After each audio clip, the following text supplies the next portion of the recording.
Saudara-saudari terkasih, pada malam ini kita berkumpul dalam suasana hening dan hikmat untuk merayakan ibadat Tenebele, sebuah ibadat tradisional gereja yang juga dikenal sebagai A Service of Darkness. Melalui ibadat ini, kita ikut merasakan suasana kegelapan, sunyi, duka, serta merenungkan kehampaan kubur Yesus, sembari mengenang 7 sabda terakhir Yesus sebelum Dia wafat di kayu salib. Pada tahun ini, Gereja Keuskupan Agung Palembang sedang menghidupi Ardas Tahun Devosional, sebuah ajakan untuk memperbarui hidup iman melalui devosi, doa, dan kesalehan yang nyata dalam kehidupan sehari-hari. Devosi yang sejati bukan hanya doa yang diucapkan dengan bibir, tetapi iman yang dihidupi dalam tindakan. Perwujudan iman ini juga perlu diwujudkan dalam pastoral prioritas Regio Sumatera, kaderisasi, ekologi, human trafficking atau migran, dan pastoral digital. Pada masa Prapaskah dan Paskah tahun ini, Gereja mengajak kita merenungkan tema dari kasih Allah menjadi berkah, menjadi pribadi yang semakin saleh dan manusiawi. Ini artinya kasih Allah yang kita terima harus mengalir menjadi berkat bagi sesama. Iman yang kita rayakan harus tampak dalam sikap hidup kita. Kesalehan yang kita hidupi harus menjadikan kita semakin manusia. Malam ini kita akan merenungkan 7 sabda terakhir Yesus di kayu salib. Sabda-sabda ini bukan sekadar kata-kata terakhir seseorang yang akan wafat. Sabda-sabda ini adalah warisan cinta Allah bagi dunia. Setiap sabda adalah undangan bagi kita untuk bertobat. Setiap sabda adalah panggilan untuk menjadi pribadi yang semakin saleh. Setiap sabda adalah ajakan untuk menjadi manusia yang semakin penuh kasih.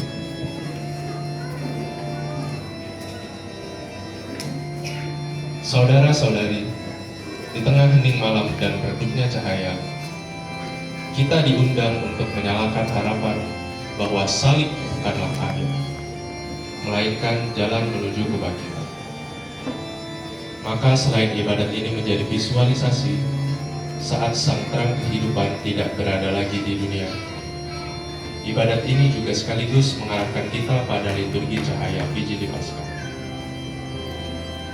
Simbol-simbol yang akan dipakai dalam ibadat ini dimaksudkan untuk membantu perenungan kita. Lilin besar adalah simbol Yesus sendiri, sang terang dunia. 7 lilin kecil melambangkan sabda terakhir Yesus di kayu salib.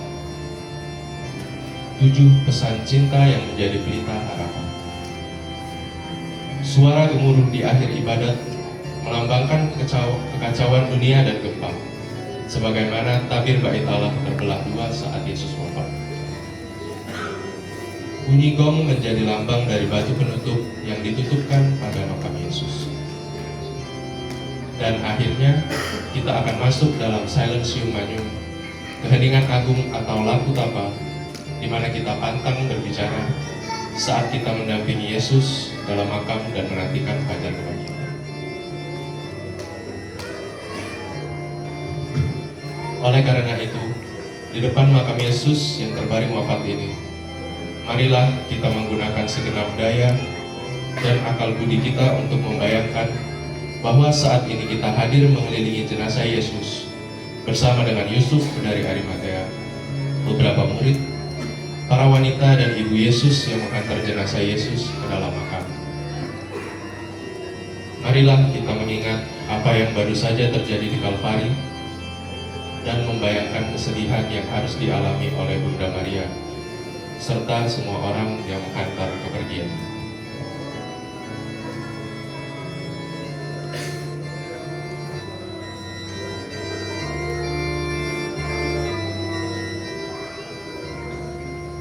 Terpujilah Tuhan yang mengampuni dosa-dosa kita.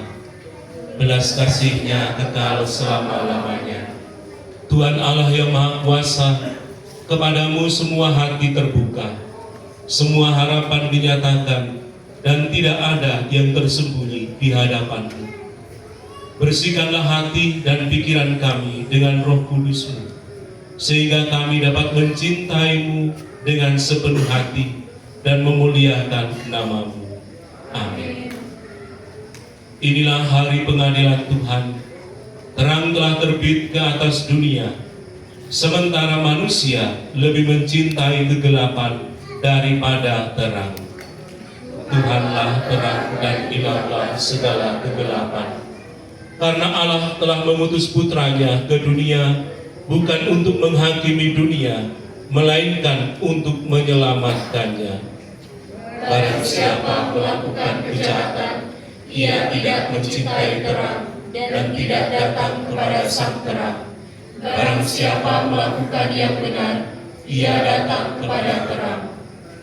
Marilah kita datang menyembah dalam roh dan kebenaran. Allah yang penuh belas kasih, pandanglah kami umat-Mu yang berkumpul di tempat ini.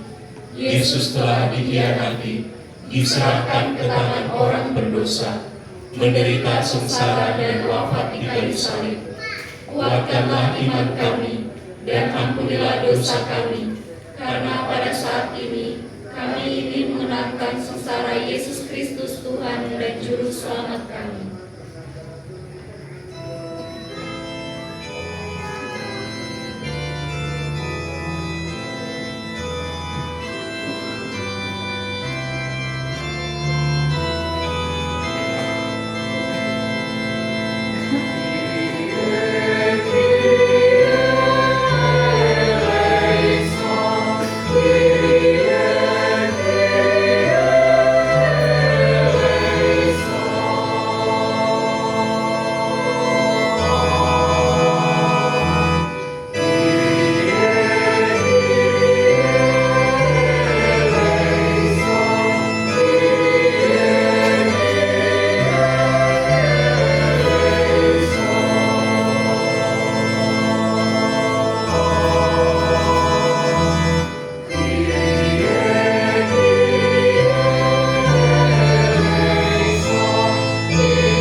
Sabda pertama. Bapa, ampunilah mereka, karena mereka tidak tahu apa yang mereka lakukan. Bayangkanlah Golgota pada saat itu. Angin gurun berhembus dingin, debu beterbangan di sekitar salib. Orang-orang berdiri menonton. Sebagian mengejek, sebagian tertawa, sebagian hanya menonton dengan dingin. Dan di tengah penderitaan yang tak terbayangkan itu, Yesus membuka mulutnya, bukan untuk mengutuk, bukan untuk membalas, melainkan untuk berkata, Bapa, ampunilah mereka. Betapa dalam kasih itu. Manusia melukai, Allah mengampuni. Manusia memangku, Allah mengasihi.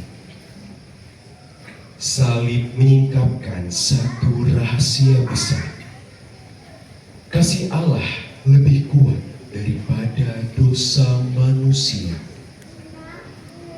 Namun malam ini, sabda ini juga menebus hati kita. Berapa banyak luka yang masih kita simpan? Berapa banyak dendam yang kita pelihara? Berapa banyak kata kasar yang masih kita ingat? Yesus mengundang kita menjadi manusia baru. Manusia yang hatinya dipenuhi pengampunan. Inilah awal dari kesalehan sejati. Inilah dasar dari kaderisasi gereja. Gereja membutuhkan generasi yang hatinya seperti Kristus, bukan generasi yang penuh kebencian, melainkan generasi yang mampu membangun damai.